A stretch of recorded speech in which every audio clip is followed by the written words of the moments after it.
SSC দুর্নীতি মামলায় 2019-এর panel পুরোপুরি বাতিল হওয়ার পর চাকরি খুইয়েছেন প্রায় 26,000 শিক্ষক শিক্ষিকা এবং শিক্ষাকর্মীরা। হারানো চাকরি পুনরুদ্ধারে নিজেদের সর্বস্ব দিয়ে প্রাণপণ লড়াই চালিয়ে যাচ্ছেন তারা। ক্রমেই বিক্ষোভের আগুন জ্বলে উঠেছে সারা বাংলায়। সেই আগুনে ঘৃতা হতে দিয়েছে বিকাশ ভবনের সামনে আন্দোলনরত শিক্ষক শিক্ষিকা এবং শিক্ষাকর্মীদের ওপর পুলিশের লাঠিচার্জ। দিকে দিকে প্রতিবাদে সোচ্চার হয়েছে শিক্ষক এবং নাগরিক সমাজ। তোলপাড় হয়েছে রাজ্য এবং রাজনীতি। সেই প্রতিবাদের আগুনের আঁচ এবার স্পর্শ করল ইস্পাত নগরীর দুর্গাপুরে। বুধবার বিকেলে দুর্গাপুর নাগরিক সমাজ সংগ্রামী যৌথ মঞ্চের উদ্যোগে শিক্ষক শিক্ষিকা এবং শিক্ষাকর্মীদের ওপর পুলিশের বর্বরোচিত লাঠিচার্জের প্রতিবাদে দুর্গাপুর সিটি সেন্টারে একটি ধিক্কার মিছিল বের করা হয়। এই প্রতিবাদী মিছিলটি দুর্গাপুর মহকুমা আদালতের সামনে থেকে শুরু হয়ে দুর্গাপুর নগর নিগম এবং দুর্গাপুর সৃজনী হল প্রদক্ষিণ করে পুনরায় দুর্গাপুর মহকুমা আদালতের সামনে এসে শেষ হয়। উপস্থিত ছিলেন সংগ্রামী যৌথ মঞ্চের রাজ্য কনভেনার ভাস্কর ঘোষ, সংগ্রামী যৌথ মঞ্চের পশ্চিম বর্ধমান জেলা কনভেনার স্বাগত তপাদার, এছাড়াও সংগ্রামী যৌথ মঞ্চের সকল সদস্যরা। সংগ্রামী যৌথ মঞ্চের রাজ্য কনভেনার ভাস্কর ঘোষ এই সংগ্রামী যৌথ মঞ্চের পশ্চিম বর্ধমান জেলা কনভেনার স্বাগত তপাদার সহ সংগ্রামী যৌথ মঞ্চের সকল সদস্যরা। সংগ্রামী যৌথ মঞ্চের পক্ষ থেকে আমরা ওই 26,000 যে চাকরি যাওয়া, সেটা 26,000 বলবো না, মানে যারা অযোগ্য প্রার্থী তাদেরকে বাদ দিয়ে বাকিদেরকে আন্দোলনের প্রতি যে নির্মমতা পুলিশ প্রদর্শন করেছিল তার প্রতিবাদে, এবং তার সাথে এই দাবি জানিয়ে যে সমস্ত যারা অযোগ্য তাদের লিস্ট পাবলিশ করে তাদেরকে টার্মিনেট করা, যারা তারা আগামী পরীক্ষাতে বসতে না পারে, তার সাথে 22 লক্ষ ওএমআর পাবলিশ এবং যোগ্যদের সার্টিফাইড তালিকার প্রকাশ, এই সমস্ত কিছু দাবি নিয়েই আমরা আজকে মিছিলে ডাক দিয়েছি। এটা গোটা রাজ্য জুড়েই হবে। আমরা মানে দুর্গাপুর থেকে শুরু করলাম এবং এই নিয়ে যে আগামী কর্মসূচি, সেই কর্মসূচি শহীদ মিনার থেকে ঘোষিত হবে।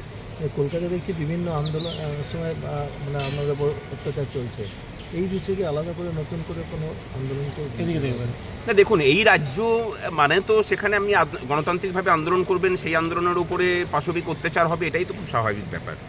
মানে এইটা এখন মানে নর্মাল ব্যাপার পশ্চিমবঙ্গে, এবং মানে যে মুখ্যমন্ত্রী এই রাজ্যে আছেন তার কাছে এটাই হচ্ছে গণতান্ত্রিকতা। তার বিরুদ্ধে যদি নিজেদের অধিকার প্রতিষ্ঠা করতে হয় তাহলে পৃথকভাবে লড়তে হবে এবং সম্মিলিতভাবে লড়াই ছাড়া কোনো উপায় নেই। রাজ্যের মানুষ লড়ছেন, কিন্তু সেই লড়াইটা বড় বিচ্ছিন্নভাবে হচ্ছে। সেই বিচ্ছিন্ন ভাব কাটিয়ে সমস্ত লড়াইকে এক জায়গায় না করতে পারলে এই রাজ্যে গণতন্ত্র প্রতিষ্ঠা হবে না, এই রাজ্যে মানুষের অধিকারও প্রতিষ্ঠিত হবে না।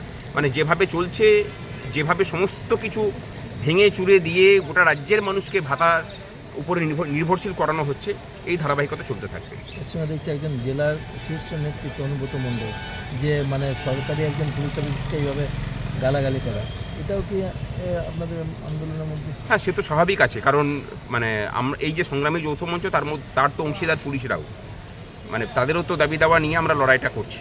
মানে আমি খুব একটা ছোট্ট পরিসংখ্যান দিই, ধরুন এই রাজ্যে স্থায়ী পুলিশের সংখ্যা হচ্ছে 1,24,000, সিভিক ভলেন্টিয়ার আছে 1,40,000-এর উপর। মানে ডিপার্টমেন্টে গোটাটাই অস্থায়ীভাবে চলছে, অস্থায়ী কর্মচারীদের দিয়ে চলছে। এরপর স্থায়ী কর্মচারী যারা পুলিশকর্মী আছেন তাদের উপরে তো মানে অমানবিক অত্যাচার চলছে। প্রায় 2.5 লক্ষ শূন্য পদ আছে, এই 2.5 লক্ষ শূন্য পদের কাজগুলো তাদেরকে করতে হচ্ছে, এবং তারপরে অনুব্রত মণ্ডলদের মতো হনুদের দাঁত দেখানো আছে। যেসব পুলিশকর্মীরা আক্রান্ত হয়েছেন, আমরা ভাবছি যে এই বিষয় নিয়ে মানে ভবিষ্যতে পথে নামা বা মানে আন্দোলন দানা বাঁধানোর চেষ্টা করছি। আগামী দিনে সেগুলো একদিকে দেখা যাচ্ছে সেই পুলিশ কর্তারাই তো আপনাদেরকে আটিপাটা করছে। দেখুন, এই কর্তাদের জন্যই তো এই রাজ্যটার এই অবস্থা। আপনারা যারা ভাবছেন যে শুধুমাত্র মুখ্যমন্ত্রী একাই হচ্ছে এই রাজ্যের ডামাডোলের জন্য দায়ী, আমি বলবো যে একটু গভীরে তলিয়ে ভাবুন। এই রাজ্যের যা কিছু মানে খারাপ কাজ, তার সমান অংশীদারিত্ব যেমন মুখ্যমন্ত্রীর আছে, সেই একই রকমভাবে IAS IPS অফিসারগুলোর আছে। আপনি যাদের কথা বোঝাতে চাইলেন সেগুলো বোধহয় IAS IPS অফিসাররা। এরা কিন্তু সমানভাবে দায়ী, এবং এই রাজ্যটাকে রসাতলে নিয়ে যাওয়ার জন্য এরা দায়িত্ব নিয়েই কাজটা করছেন। এরা কেউ বাঙালি নয়, আমি অ্যান্টি বাঙালি সেন্টিমেন্ট তুলতে চাইছি না, কিন্তু অবশ্যম্ভাবী হলেও সত্য যে এরা ভিতরে ভিতরে প্রত্যেকেই বাঙালি জাতির বিরোধী। আপনার নাম? আমাদের যতক্ষণ না পূরণ হবে, যতক্ষণ আমরা এই আন্দোলনে এবং রাস্তার মধ্যে আছি, তাতে আমাদের উপর প্রচুর কেস হয়েছে, আরও কেস হবে, কিন্তু আমরা এই আন্দোলন ছাড়ছি না। আমরা এই দুর্নীতির প্রতিবাদে আমরা রাস্তায় থাকবো, আছি এখনও।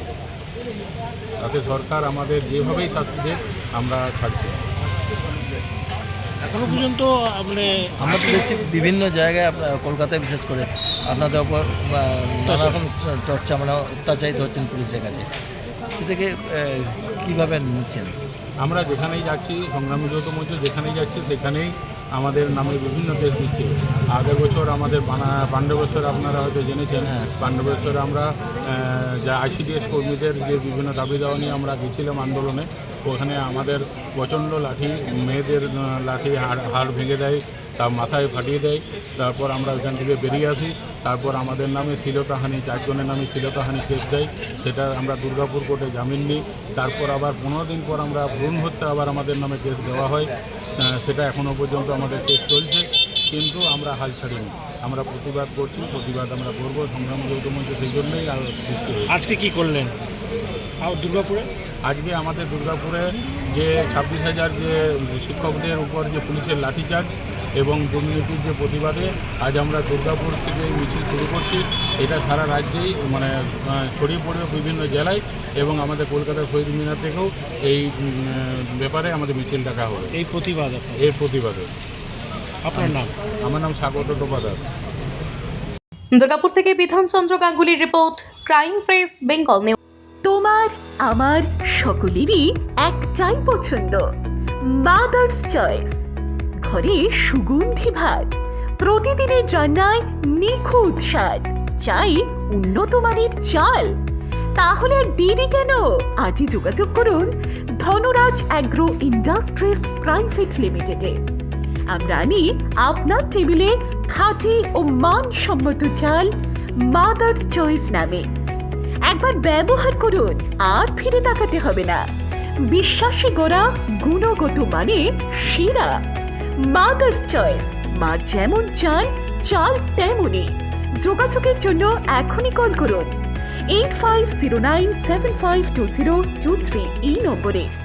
মাদার্স চয়েস শুধুই সেরা নয়, সবার প্রথম পছন্দ।